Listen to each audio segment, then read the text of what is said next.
Thanks for clicking, and follow Geekdom 101 on Twitter at Emperor Big D. What if Broly was in the Moro Arc? You know, the entire time that this arc has been up, I have seen comment after comment after comment from people who have wanted to see Broly in this arc because Broly is a very popular character. So I want to have a discussion here about what would happen or what would have happened if Broly was involved in the Moro Arc. Now, obviously, we're talking about Dragon Ball Super's version of Broly, not the original Dragon Ball Z Broly, because who knows what he would have been able to do, but the one that's actually in the same universe as Moro.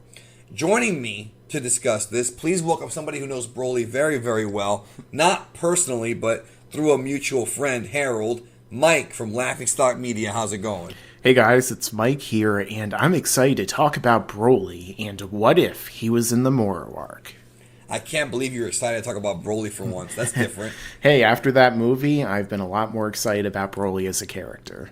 Right, I think a lot of us have. So, the thing about Broly and Moro is one of the things I've said time and time again in Q&As, in comments. You know, I repeat myself so much because people don't see everything or they don't remember or whatever, is that Broly against Moro is a bad idea because Moro's ability to absorb power, Broly is pretty much one big, giant, superconductive power generator. You know, the angrier he is, the more energy he gives out. We've seen this guy power up, and we see energy literally like, you know, just festering out of his body and high levels of energy. And when that happens, he can't control it. So I feel like Moro would stare at him, and when he sees Broly, he sees like an all-you-can-eat buffet, or like in the old Looney Tunes cartoons, like Broly transforms to like a piece of fried chicken or something, and Moro starts drooling, you know, and he's like, Yeah. I want that energy. So I feel like if Moro were to fight Broly one-on-one, I think Broly would take the L because we saw that Moro can passively take your energy. So, yeah. Unless you have silver hair, of course.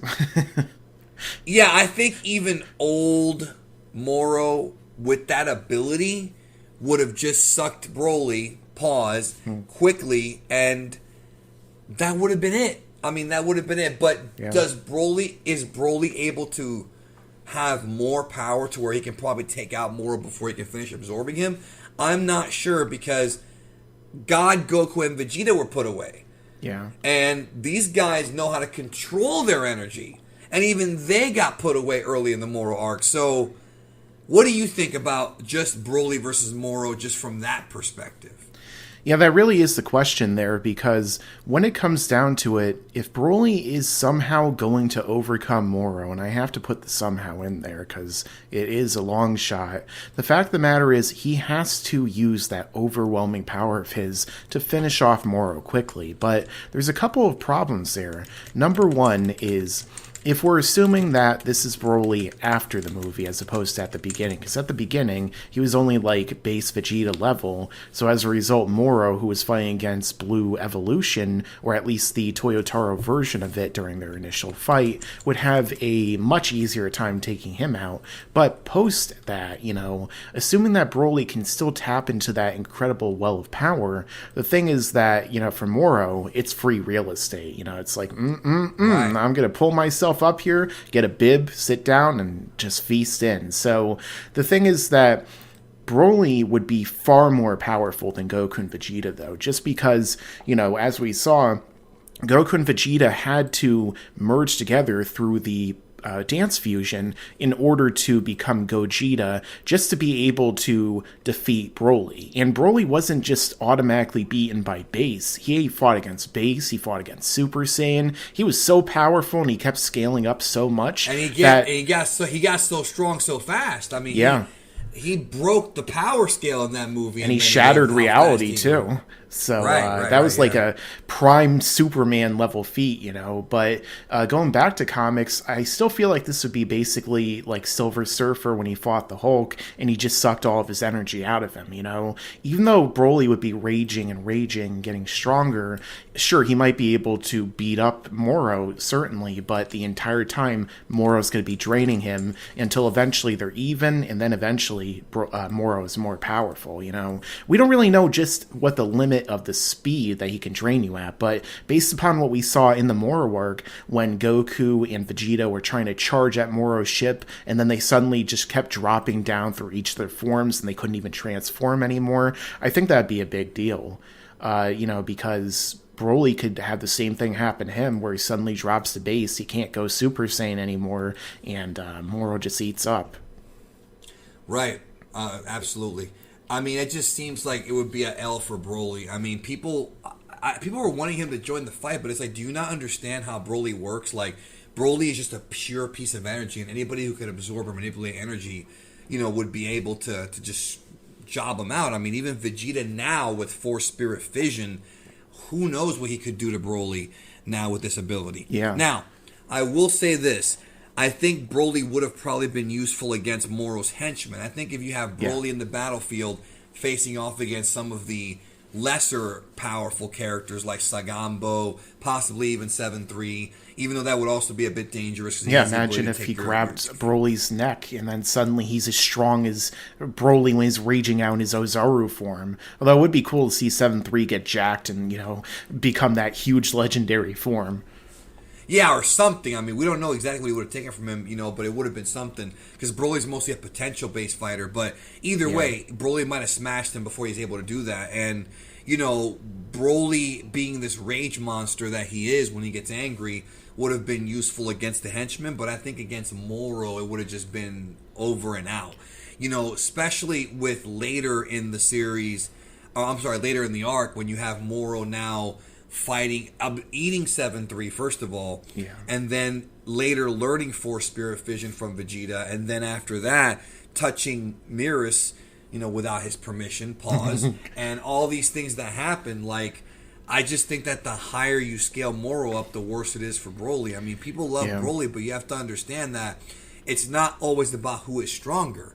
Yes, Broly has the potential to be incredibly strong, but when you're facing off against an opponent who can use that strength against you, it's kind of like the EU explanation for Mace Windu and Palpatine, how we find out, well, it's somewhat EU, but it's also discussed in the novelizations about how Mace Windu knows Vapad, and thus he can reverse the dark side. So when you're, even though Palpatine at the time was probably more powerful with the Force overall than Mace Windu, that's up for debate, Vapad was able to reverse the dark side against him. So when you're fighting a character that has these weird hacks, no matter how strong you are, it's not good enough. And I feel like that would have been the ultimate fate of Broly here. And that fight. Another big thing is that another big thing is also that Broly, would have actually been his own worst enemy here, kind of like you're saying, because if Moro had absorbed Broly early on, then things would have been that much more dire, because he would have been more powerful, after absorbing Goku, Vegeta, and Broly, he would have been comparable to, Gogeta at that point. At least Gogeta as, maybe Super Saiyan God level, because he, obviously Broly couldn't beat Super Saiyan Blue Gogeta, but still, he would be, fusion level strong, and then that's even before he absorbed the other planets. Another thing is, too, that I think would really discourage Broly from winning is the fact that during the Broly movie, even though Broly was enraged, it did seem like subconsciously he wasn't trying to kill anyone. Like Frieza, for example. Broly was so much more powerful than Golden Frieza, and yet he fought him for such a long period of time, and not once did he kill him. And I don't think that's just... that Broly had some control over himself? Yeah, because remember, when Goku and Broly are right about to fight, when Goku goes Super Saiyan God, rather, when he's fighting against Broly, Goku restrains him with that godly energy, and he says, Broly, I can tell that you're not a bad guy. I think that was kind of hinting at that he was that Broly was kind of holding back subconsciously, not in his present mind. He was still raging out, but I think that also ties into Goku just shows up and can fight Broly in his base at first and swaps hands, as opposed to instantly going to the same form Vegeta did, and Broly doesn't instantly kill him. The entire entire time Broly could easily kill these guys, you know, with his unleashed full power once he reaches a certain level, of course, and yet he doesn't. He still is like toying with them, kind of. He's still unleashing his rage, but he's not trying to kill them. And I think that the fight and the beatdown of Frieza really is symptomatic of that. That he could have easily killed Frieza, but he didn't. But don't forget that Broly didn't truly rage out until Paragus died. Oh yeah, that's when he got really angry. So I wonder if maybe at that point, even though Goku had done the God Bind prior to that, I wonder if he tried it again, he'd be like, you know what, you're a good guy, but you're pretty pissed off. You're basically saying that Broly has a measure of control over his rage power, which maybe he does. I mean, he is fighting Gogeta. Yeah. He's not just swinging around stuff like Hulk would do. He's actually a focused fighter here, doing things. So he has to have some control. Yeah, I think even when he's at his most enraged, there is some kind of subconscious control going on that's like influenced by Broly's character that's stopping him from just straight up killing these people. But also, he's not a smart enough fighter to have realized that Moro was going to suck him. So that's another reason that I think that Moro would overcome him. Yeah, no, for sure. I mean, and maybe Broly would have figured it out and maybe backed away or tried to power down. But I also feel like, based on what we saw in Dragon Ball Super Broly, I feel like when Broly gets to that power, that unleashed, unstoppable power he had, legendary or whatever you want to call it, full power Broly, he can't be stopped. You know, it took him getting wished off to Vampa for him to chill out. Like, I feel like when he gets to that level of anger, he may not be able to power down. He might be able to control what he does in battle, but to power back down to base, who knows? I think a lot of it also came from the strategy of Gogeta, too, because you notice that Gogeta slowly wears him down. And then, I did a whole video on it, bro. I saw that video. And people were saying, check it out. You're overthinking it, Geekdom. He's just stronger than him, even though I showed evidence. And I really can't stand that when people say that. Well, you're overthinking it. No, maybe you're underthinking it, bro. Just look at Broly's eyes. Not thinking. Just look at Broly's eyes right before Gogeta blasted him. Like, he had the clarity back.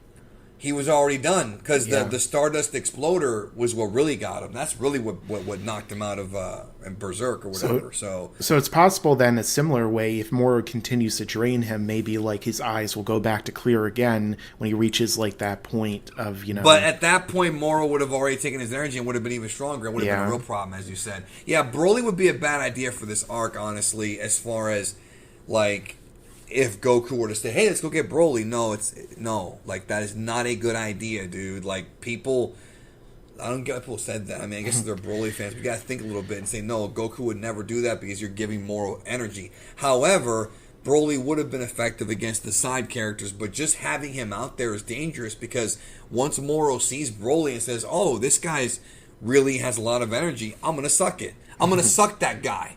And then he goes down there and sucks him off. It takes his energy. You know, that joke is never going to end. No. That's pretty much what it is, you know. And if only brings Super 17 into the mix with Android 19 and 20, and we're going to have a real suck fest on our hands. Yeah. All right, that's it for the video, but we got to end it here. So Broly coming in is a bad idea, and that's it. Check out Mike from Laughing Stock Media. Thank you for watching, and we'll talk soon. Love you guys.